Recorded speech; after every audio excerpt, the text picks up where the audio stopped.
Well, it's good to meet everybody. And what the structure, as I understand it, is I'm going to do a little presenting and sharing, and then there'll be about half the time for question and dialogue. Uh, so I wanted to share my screen and ask you to do a little assessment here. So if you can see this assessment here, I'll tell you about this later. But as you look through those questions there on the right, engaging men in therapy scale, one of the things I did this week when my faculty supervision group asked them what percentage of their clients included male clients. And it varied from some that just had like one because of the work they do to others. One person who said he had about 80%, but a lot of folks, it was more the 20, 30%, including men. And I went back, I have a small part-time private practice now, used to be full-time practice, but since teaching full-time for Capella, cut it way back. But I went back and looked at mine. I was a little surprised. About 90% of my cases involve a man. So either male female partners. I do have some LGBTQ partners also, and are individual male clients. So I was a little surprised it was that high right now, but that's what it is.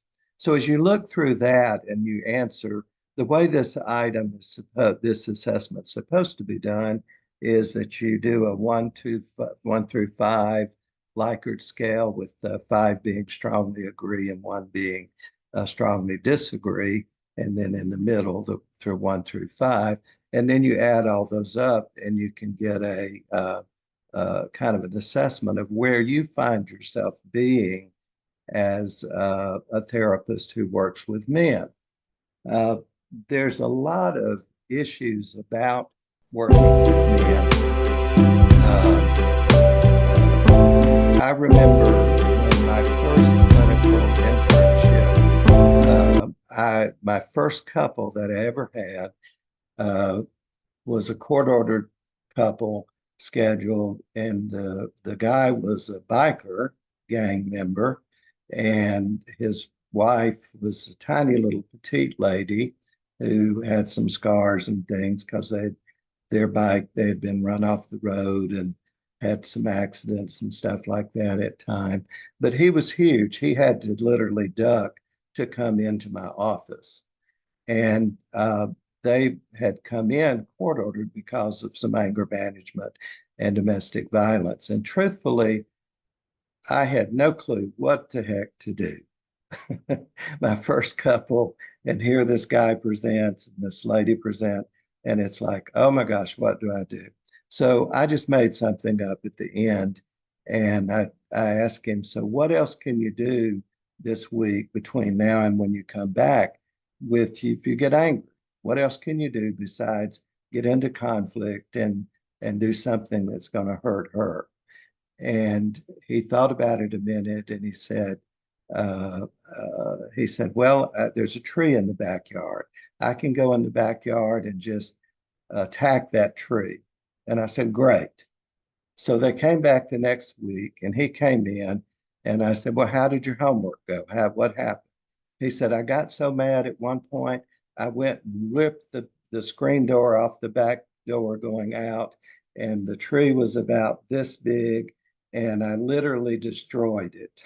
And I said, well, did you hurt her? Did you attack her physically? He said, no. I said, super.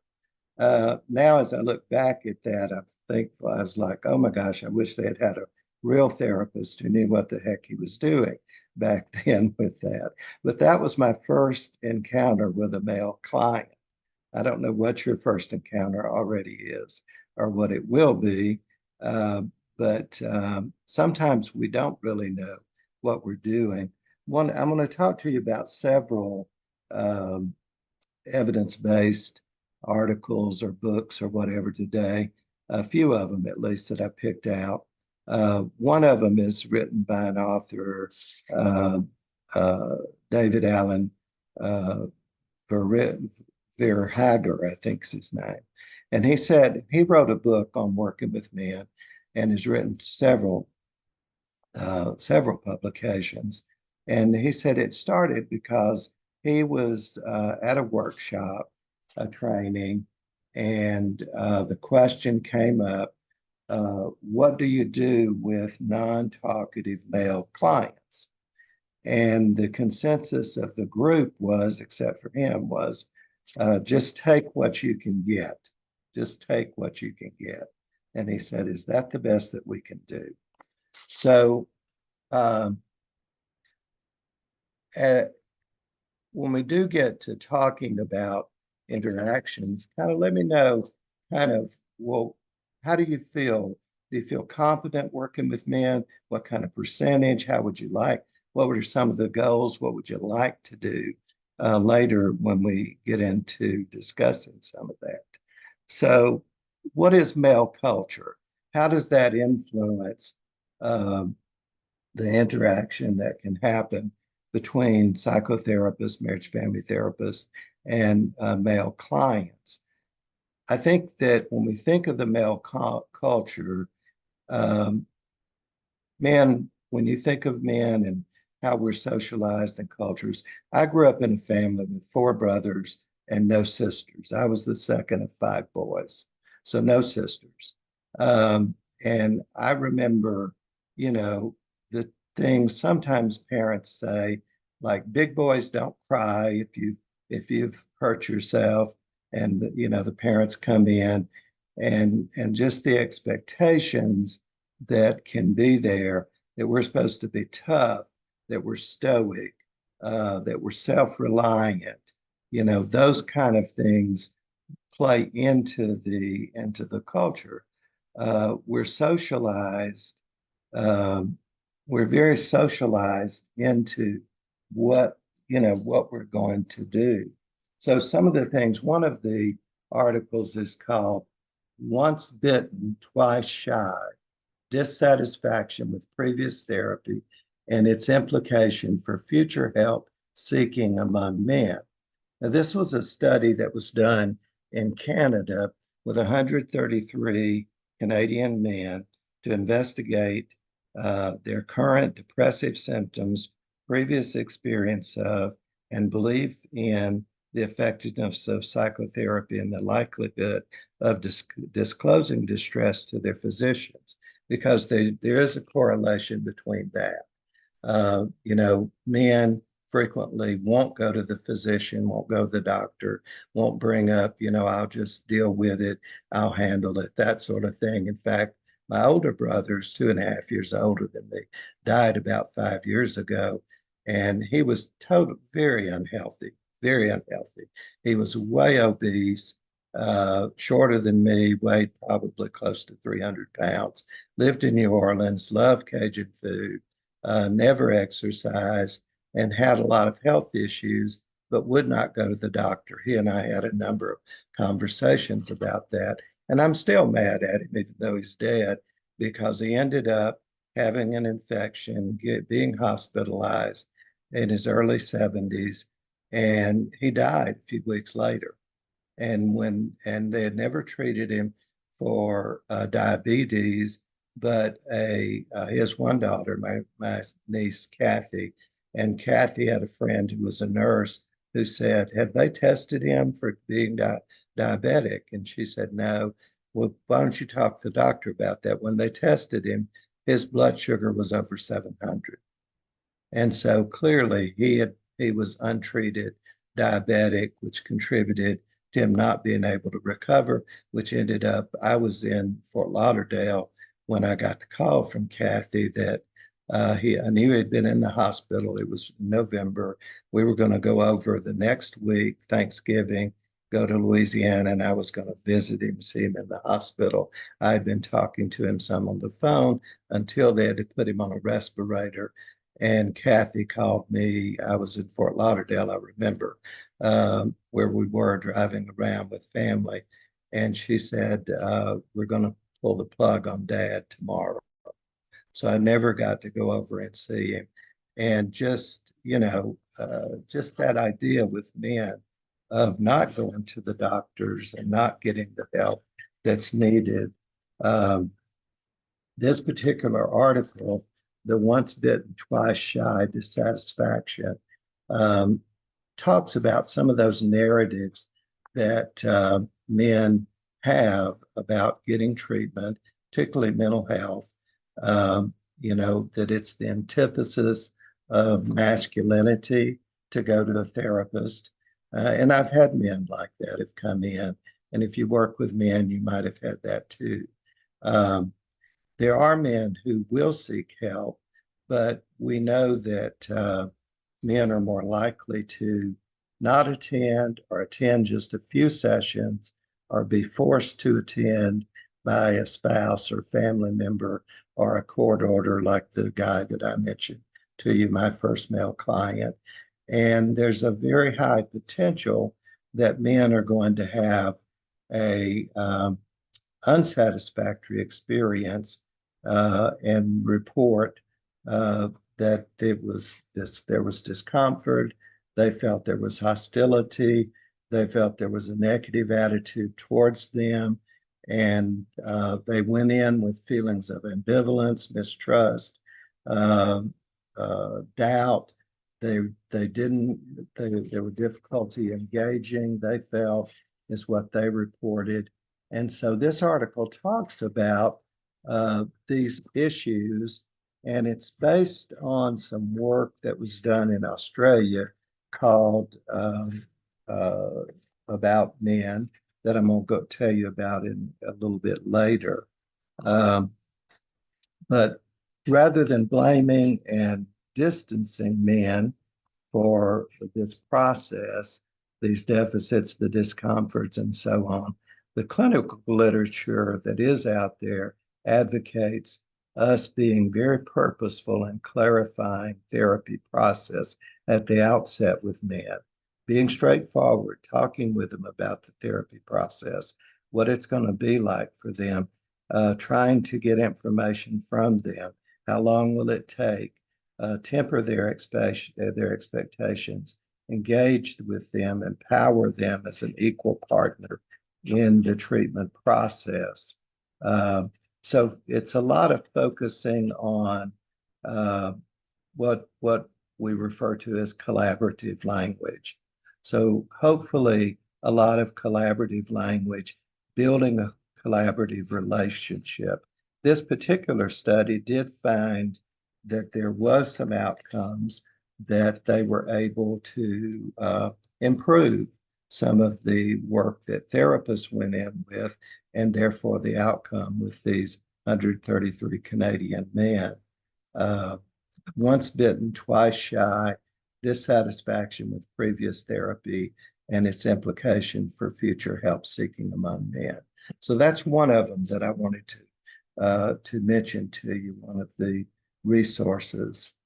And then a second one has to do with the program that's been done in Australia in recent years called Men in Mind. Men in Mind, MIND. And it's a program that was put together for mental health, for us, for mental health clinicians, to be able to self-rate our clinical competencies to work with men, starting with that little assessment scale I showed you in the beginning, and then also to use guidelines to strive and build and promote gender sensitive psychological services.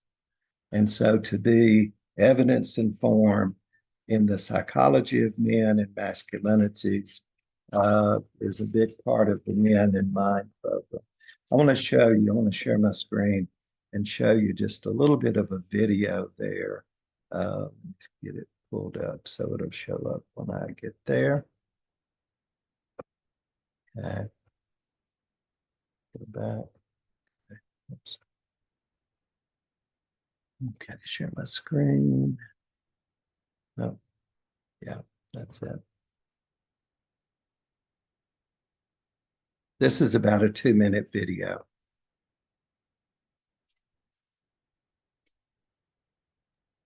Dr. Barlow, the sound isn't working. Did you Oh, share I'm sound sorry. I'm numbers? sorry. I know what I did wrong. I'm sorry. Basic things. I say this to the, You're just making everybody else feel better because we always do the yes, same thing, we right? always do that. We forget to click those two little buttons, and it won't work if we don't click those buttons. Okay. During my years as a researcher and clinical psychologist, I've experienced both the ups and downs in trying to engage my male clients. At times, I felt completely powerless, watching them drop out of treatment and then come back years later in a crisis that really could have been averted. Because of this, I devoted the past several years to finding solutions for gaps in traditional treatment methods. It's about time we work out how we can adapt our way of working to stop men slipping through the cracks. What if it's the very idea of trying to be a superhero that's making things more difficult for you? You seem like you're doing a pretty good job to me, and it's clear how much you care. And when you're feeling really stressed and overwhelmed, it seems like it just narrows in to that one option. So what we want to do here is open that back up. It's for my grandkids. I gotta get out of this mood so I can spend more quality time with them. I know what that's like. How could you have any idea what that's like? They're embarrassed by me. I know it. There's nothing more to it. I'm burning up inside this. She made me come when she's the one with the problem. Truth is, I'm lonely. I'm going to have to push through my own discomfort here and just ask. Were you thinking of killing yourself with the noose, Justin?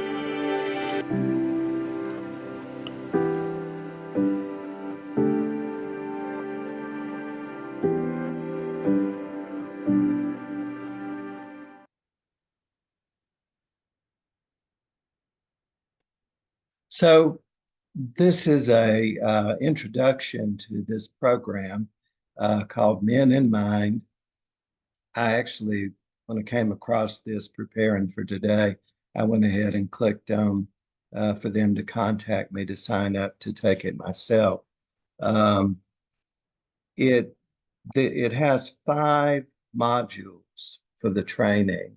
The first module is rebranding masculinity.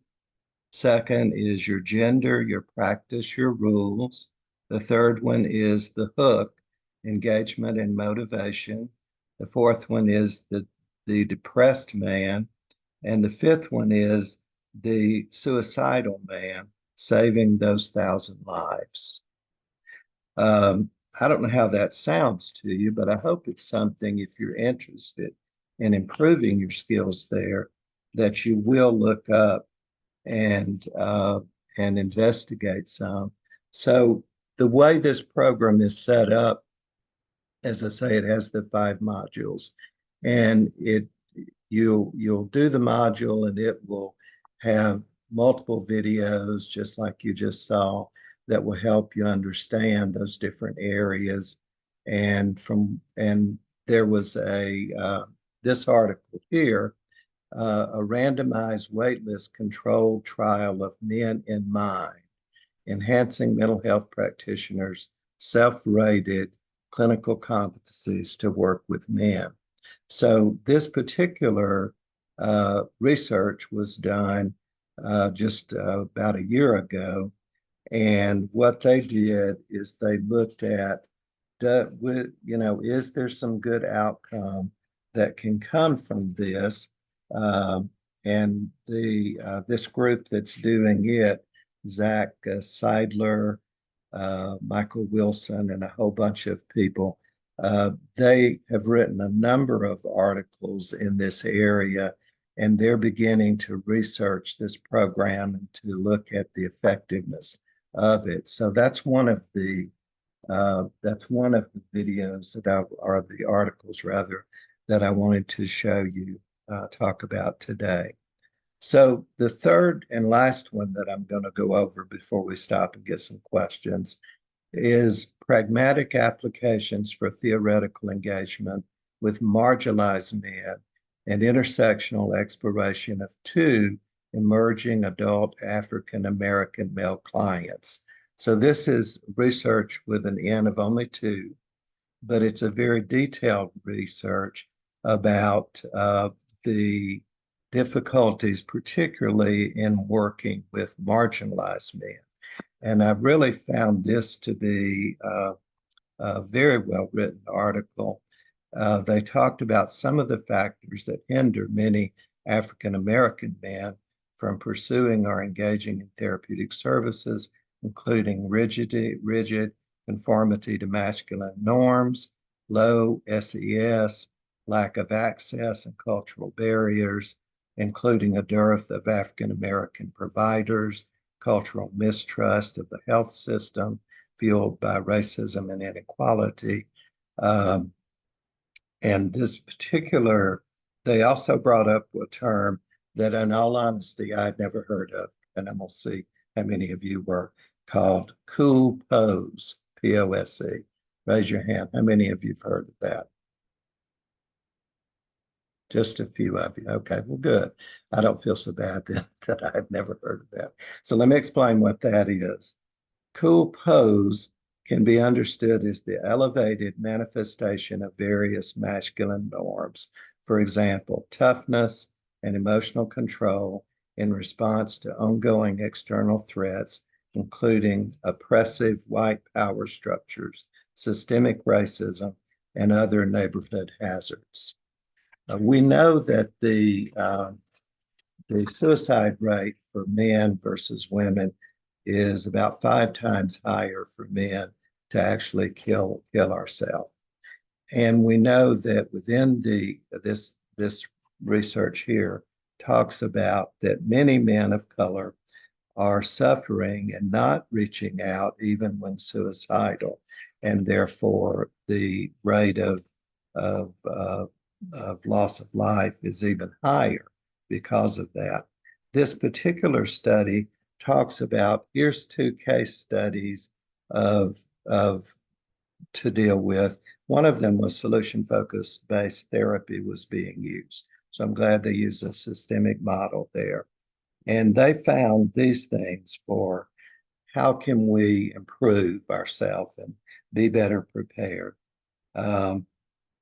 Consistently draw upon humanistic interventions, including unconditional positive regard, non-judgmental listening and congruence, and common factors. So what are the common factors that we're talking about there?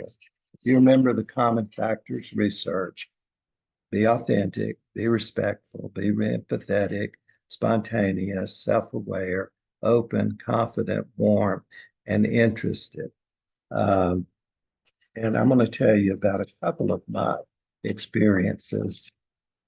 So I had occasionally, not very often in my practice, but as somebody mentioned, yeah, I spent 10 years doing workshops in prison with pre-release men. We did 16-hour trainings with over 4,000 men in the 10 years. And I learned a lot from that experience myself. We did experiential exercises in the training. And I remember the very first group of 25 men that we worked with, I gave them an exercise to do, a small group exercise, and that was tell your small group who was your model as a father, as a man. Who was your model, and what is your takeaway from that?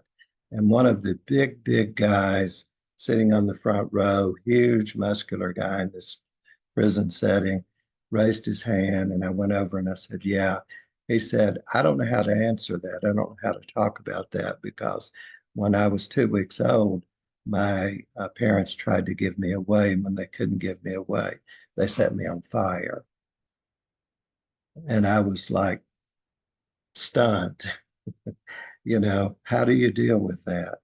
And after thinking for a few seconds, I said, well, did you have anybody in your life who was a male model? And he did.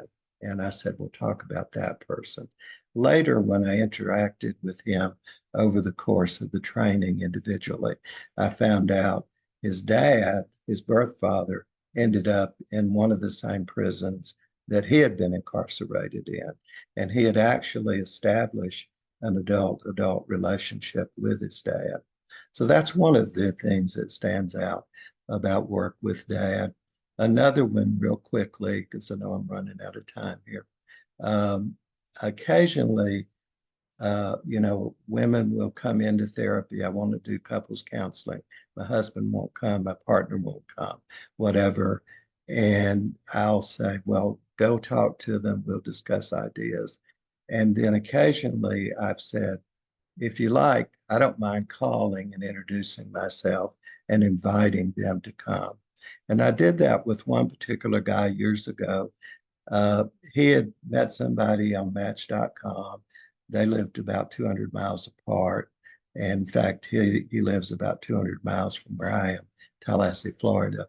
And they ended up getting married very quickly. And very quickly, within a couple of months, things blew up. They had been separated. They were cut off totally, not communicating, interacting. She came in.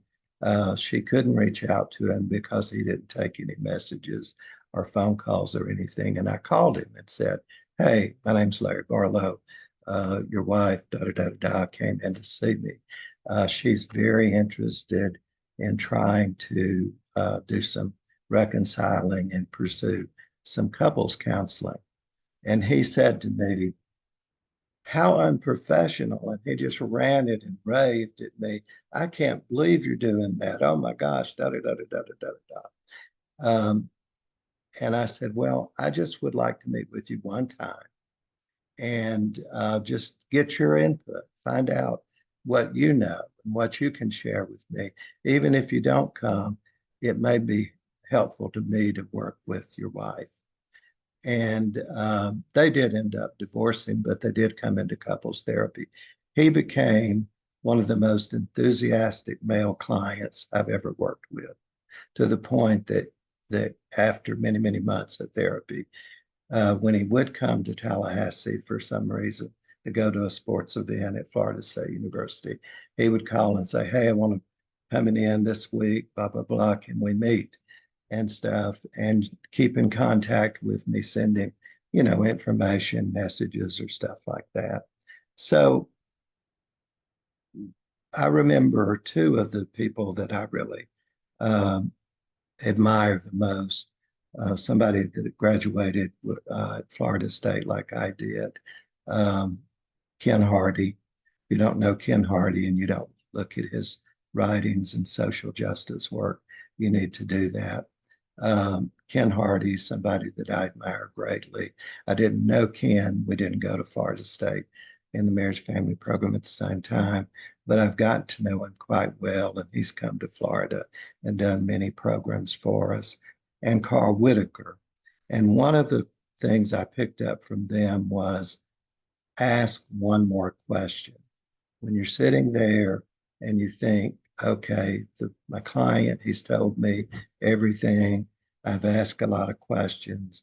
Pause and ask yourself, what's one more question? Because frequently that authentic question, being curious and asking, can make a huge difference in opening up the work between you and your male client. So I'll stop here and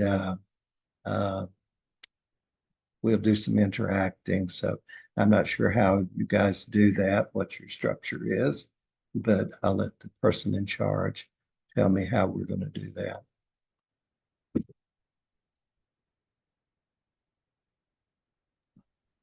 I don't know who's in charge, Dr. Barlow.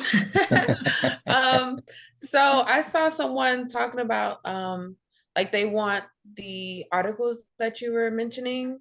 So I guess so they could like look at it themselves and read it themselves. Sure, I can send those to you. Yes, and Miss Jacqueline has a question for you. Hi, Dr. Barlow. Thank you for being here today. You're welcome. Sharing such good information. My question is, What are some of like the biggest mistakes female practitioners or clinicians can make when working with men? Responding in kind to a defensive, somewhat hostile response to you as a therapist. Um, just like the guy that I mentioned in the phone call. And I've had many men who become defensive. That's our coping mechanism. That Gottman's talks about the four horsemen of the apocalypse. And if we respond in kind to that by having an attitude about it or accusing them or reprimanding them, that's going to damage the relationship. So overlook, try to reframe that as, wow, we touched something really important to you. Tell me about how that's important to you. And I'll give you an example.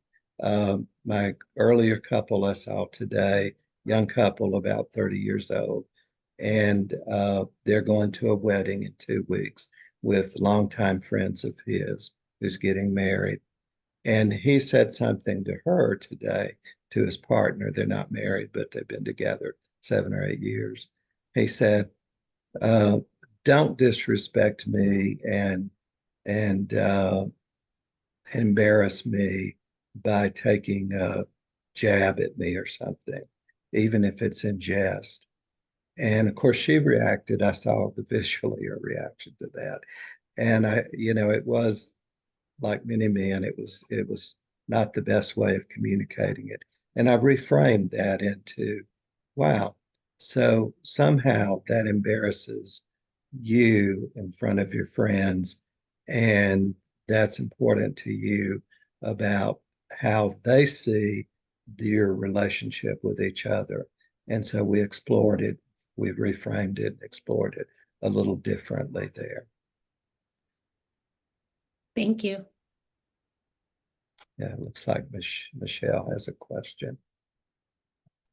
Yes, sir.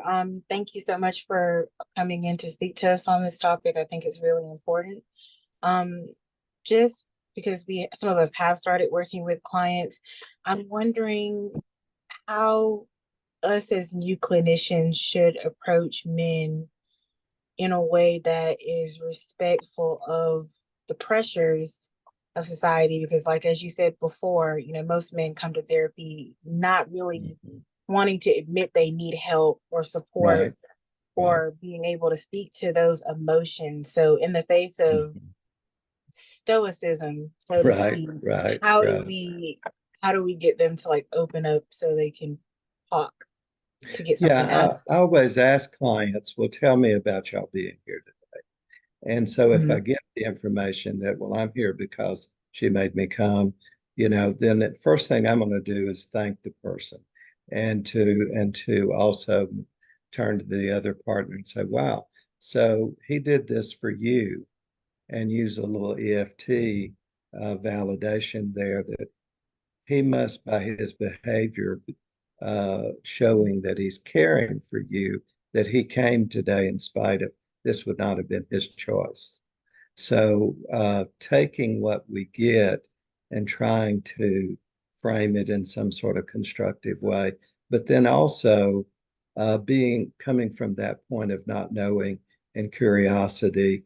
And for example, I have a fairly new African American couple. I see they're both professionals. He grew up in Miami. I see them virtually. He grew up in Miami. When he was an infant, his dad was murdered, lived in a bad neighborhood. When he was about less than 10, his stepdad was murdered, climbing out of a window, he said, where he was cheating on his mom. And so what I got from him in asking about, well, how did you cope? Obviously you've been really successful in many ways of overcoming the poverty and everything that you came from. Tell me, uh, what's your strength? How did you do this? What do you do it now uh, to go from where you were to where you are now? So just the curiosity and getting at cultural and not pretending that I can understand. I didn't grow up in a poor neighborhood in Miami. I grew up in a you know, below average income family in South Mississippi. So I have that to deal with, that culture. And my dad was a World War II vet. So he would frequently say at the dinner table, I'm going to knock you into the middle of next week when he got mad. So I know that culture, but I don't know the culture my client grew up in. And I need to learn that. And he's the expert. Okay. All right. Thank you for that. We have a question in the chat. It says, what is one thing you wish you would have known going into working with men, but didn't know when you were new? That I'm not there to fix anything. I don't have any fixes for them. My job is not to uh, tell them what to do or to problem solve. There's nothing that I can say to them that's going to be super important to them. I can ask questions and learn what is important to them and use their strengths and their talents. And I wish I'd known that sooner.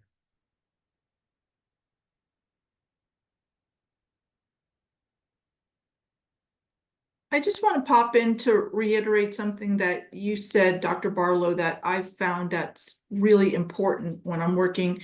Say a woman comes in for couples therapy and her husband or partner, male partner, won't come in. I do very similar. I said, I'd love to just invite him in, or can I speak with him for just one session so I could better Exactly. understand his perspective. And he does not have to be the client, but I would love his perspective. I really need his perspective to be Exactly. able to work. And boy, do they come in.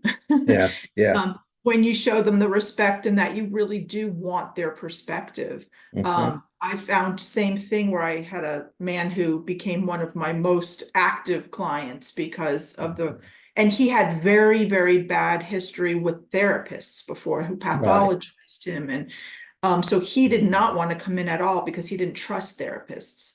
But once I asked him for his perspective and he gave it and I respected it, he was an active participant in the couple's work. Yeah. And sometimes I say to people, even to partners, I'll say, men have code. And so sometimes females don't know the code. Like they think men don't have emotions. We have as many emotions. We don't verbalize them in the same way frequently. And you have to watch for the code there. And you've got to figure out how to sometimes help facilitate men explaining themselves, just like the client I mentioned today, for him to explain what's going on for you, as you think about the wedding and being around your friends and what can happen here. And together it was like trying to help externalize that problem. Not she had a problem or he had a problem, but externalize it and get them to come up with a plan through me facilitating of what could help them as they look at that. So it is a positive experience. They had a wedding months ago they reported going to. Ended up, they walked out and spent 2 or 3 hours arguing and crying. We don't want that. Thank you, Dr. Poe. Yeah. Susie has a hand up. So when you have a reluctant male client that's in a couple that you're either inviting or they've been dragged to therapy, how do you navigate defining what therapy should be for the couple? Good question. Well, the goals are going to be based on how they define the problems. And, I'll use some narrative or solution focus type of thing of, well, if you can imagine it being different, I may scale it like I frequently will scale with a couple. Well, how do you see the quality satisfaction that you have with the relationship right now? 1 to 10, 10 being the highest. Always scale, as Dr. Schultz taught us, always scale toward the positive, the good stuff. And so if they say it's a 2, or one of them says a 2 and one of them says a 7, for example, then going in and talking about, what does that mean? How did they define that? Why do they say it's a 2 or a 7? Blah, da, da, da, da. And if you can imagine it working as we do the work that we're going to do, if 6 months from now it was not a 2 and a 7, it was a higher number, what would that look like? So it's kind of rephrasing that miracle question, Susie, if you will. But again, trying to draw from them what that looks like, because we know from some of the neurological research that if people envision something, then that actually begins the change process, either in a positive way or a negative way. How does that explain it for you, Susie? Any follow-up with that? I feel like that's a really good way to start therapy and to like get them talking about maybe what the problem is or maybe what they want the future to look like. I find with the reluctant partner in a couple, I have to really align with them a lot to kind of just get them to want to be there. And sometimes the session gets taken over with validating one person and it feels like I'm taking sides. And I call it out at the time and say, looks like I'm taking sides. Right. And I'm okay with Good. that. If Be you want authentic, be to, transparent. Yeah. but Cool. it's sometimes takes 1 or 2 sessions just to get them to want to be there. Exactly. And yeah, 100% I agree with you there. And sometimes I'll say to a couple, if one's a 2 and one's a 7, I will frequently say to the 7, you're more motivated right now. I may tend to focus on help getting you to work harder in our sessions, and as you say, be authentic, be transparent, talk about how it might go, but trying to align with both of them. Yesenia, if I'm saying that right, please correct me if I'm wrong. No, it was just fine.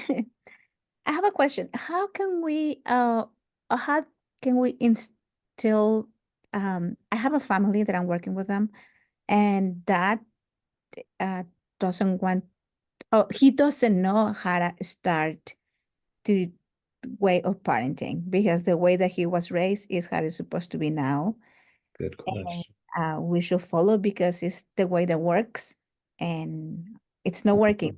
And he wants to try. He just doesn't know. He doesn't want to be seen as a vulnerable and that he can change and that he can actually make the first step. So men are frequently interested in learning new skills or being given homework, for example. And I have some resources. There's a fatherhood video that's narrated by Ray Romano, if y'all remember. This is kind of an old video, 15 years old at least, called The First Years Last Forever. And I'll put that in the resources too. And it's a fatherhood video, and it talks about some of the skills and stuff. But sometimes, just like today, a dad who's I dealt with virtually today, and he got divorced, has 3 teenage daughters, and so they're living separate, waiting for the divorce to be final. He and his wife. But I used the book with him and asked him, will you read something if I give you a resource? And the book is called Two Homes, One Childhood. And it's a great book, I think, written by a psychologist, University of Virginia. And I'll give people, a resource like that and then come back in. I want you to tell me where you're at, what you're learning, and so on. And so that's, with men in particular, it's doing things is kind of important more so than just expressing and being validated and heard and listened to. Thank you. Yeah. Rashonda? You're muted, Rashonda. There you go. Thank you. Hi, Dr. Barlow. It's good seeing you Hi, again. good to see you. So how do you deal with when you're working with a couple and the male leaves sessions prematurely, virtual sessions, due to being triggered by something the partner says?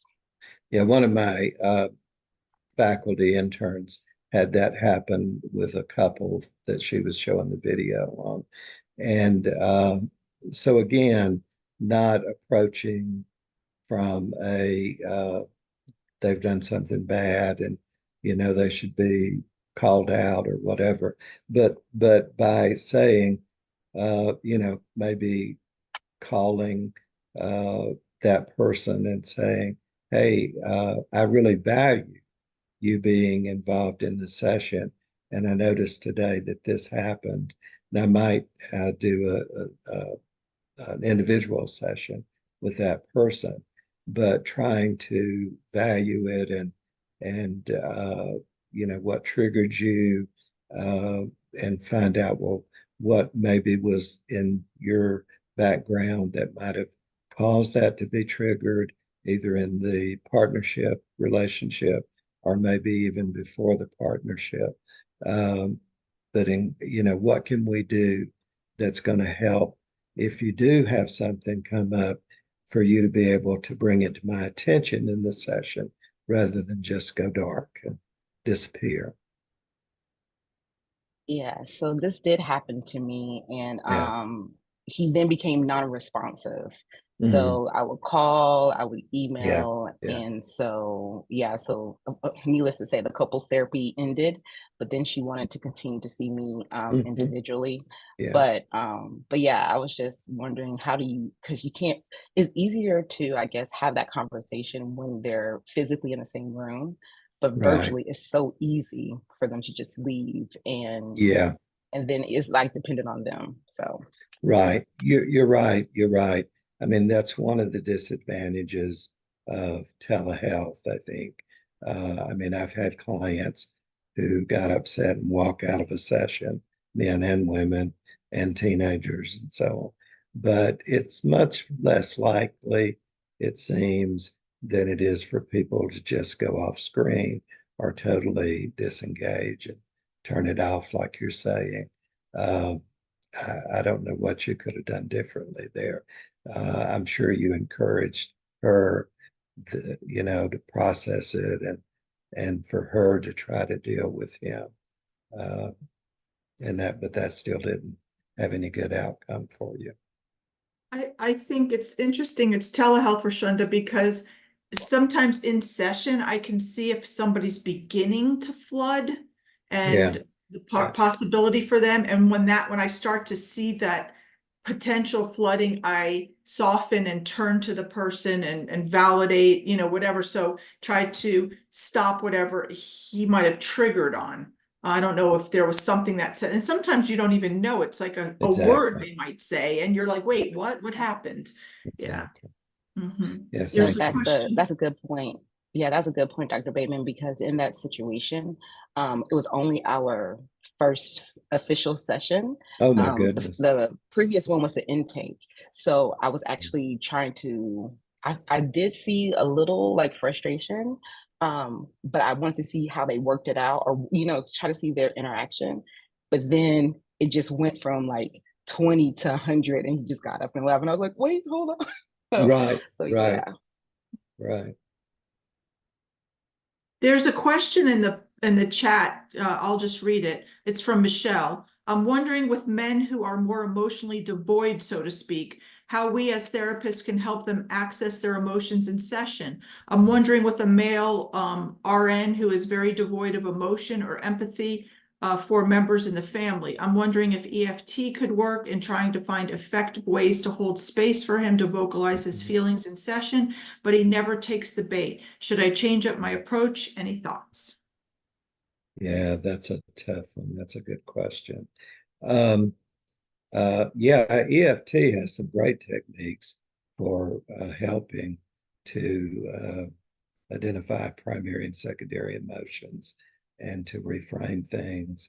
to try to get at it. There's a really great video in our Capella library by Sue Johnson.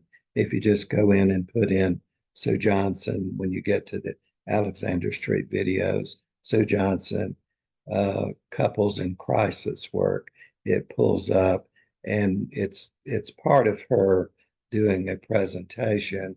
And so it has a little bit of her in the presentation. And then it clicks into her work with a couple.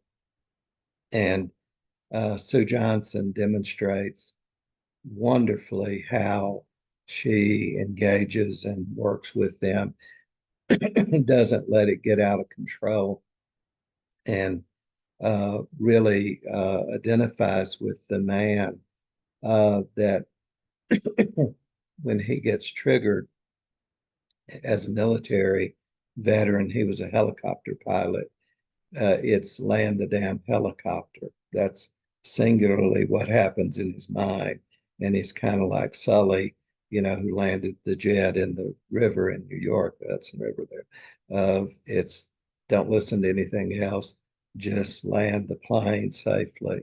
And that's what happens, unfortunately, in the conflict, that he triggers into that same thing, helping him realize this is his process. And as you say, trying to stop the flooding earlier. And Sue does a really great job of working with that couple. So that's a good video that's there. The other thing that I would say is I've done in some occasions like that. I remember what come to my mind is I remember a couple who'd been married 30 plus years that were divorcing. And his wife, when they first came into therapy, his wife had actually gone into the mall and shoplifted on their wedding anniversary, which of course he had forgotten, as usual, that it was their wedding anniversary. And so the sheriffs called him, your wife is here at the jail, you need to come bail her out, and blah, blah, blah, blah, blah. And it was her way, in even being unaware of getting his attention about it was the wedding anniversary, But he didn't even, when I got into talking with him, he couldn't even tell me what was her favorite color. It was that bizarre, that he was so disjointed from everything. And so Gottman has some there's a nice little Gottman app called Gottman, Gottman, card deck. And Gottman has love maps is one of the things on the Gottman card decks that couples can do to develop a better understanding about emotions and history and stuff. That's just one resource. Do you have any others you think of, Dr. Bailey? No, not really. No, I guess I just kind of stick with my model. Yeah. But in terms of one question I know we're kind of closing out, but I sometimes, if I'm getting the sense that a man has been dragged in, like a heterosexual couple, and the man's been dragged in, he didn't find me on my profile, Right, so he's right. He didn't seek me out. I will often refer to my own gender. I might say something to the effect like, as you can see, I'm female and I identify as female, and I might not understand. I might say something that you don't agree with, or it doesn't resonate for you. Please flag me on that. Please stop me. Please inform me. And so I think and I do that just to point out, like, I am aware that there's two women here and you're the one man, you're the odd man out. And I want to like mention that. I just don't know what you think about that, or if that's something that, would, because most of us are female here, and I'm wondering if men come in, especially the ones that have been like made to come in, is it important to like point that out, the difference, the gender difference? It's good I think it's a great question to ask. Ask one more question. Don't be afraid to bring something up like that. And if the client says, "Oh, doesn't matter to me at all," fine. But if not, then just identifying it and raising it from the non-sad to the sad.